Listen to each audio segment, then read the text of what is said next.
Hi, my name is Femi. Today I'd like to share with you 4 basic points that often hinder people from coming up with unique business ideas. And these are often referred to as 4 basic idea blockage. No doubt about the fact that coming up with a unique business idea on its own can be very challenging.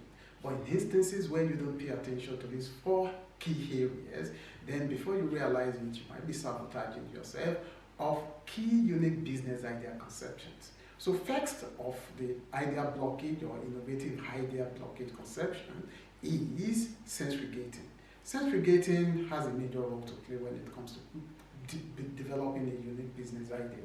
There are instances in which idea comes in, they choose not to write down the idea, or they choose not to take note of the idea, or perhaps they just block it out and felt, oh, this idea isn't really relevant.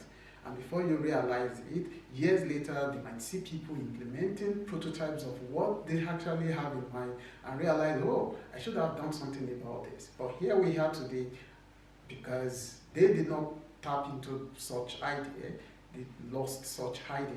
Secondly, we talk of strategic blockage. No doubt about the fact that there are instances in which people have ideas and they know these ideas are actually worth pursuing, but because they felt, they really don't have what it takes to pursue this idea.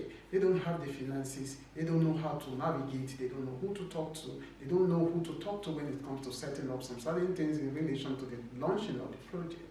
They eventually left such project unattended to, and before you realize it, such idea got crippled, and before you realize it, they cut themselves short by not being able, they cut that idea short and they couldn't really harness such idea.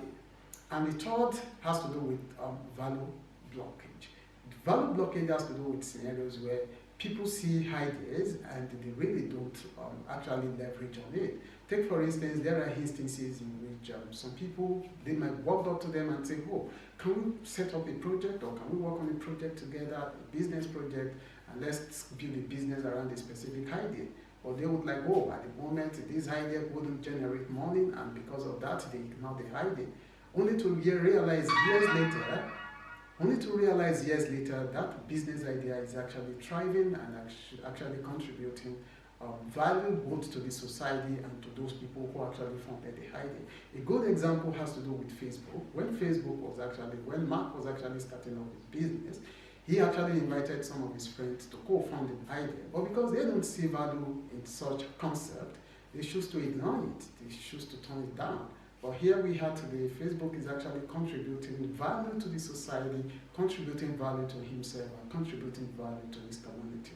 And last but not the least has to do with self-confidence blockage. There are instances in which people choose not to tap into a business idea because they feel they don't have the confidence to be able to navigate through what it takes. And before you realize it, rather than building their self-confidence, they choose to ignore the business concept. And before you realize it, they sabotage their business idea, and they couldn't really be able to come up or develop a unique business idea. So no doubt about the fact that if you've actually been thinking towards developing a unique business idea, I would recommend you pay attention to these 4 areas. That is, first, we want to avoid sensory gating. Secondly, we want to as well avoid value blockage. Thirdly, we want to avoid strategic block. And fourth, which is the last, we want to avoid self-confidence block. No doubt about the fact that you might as well want to enjoy my short free course, which is on building unique business idea. There's a link below. All you just have to do is click on this link and enjoy this short course. Thank you.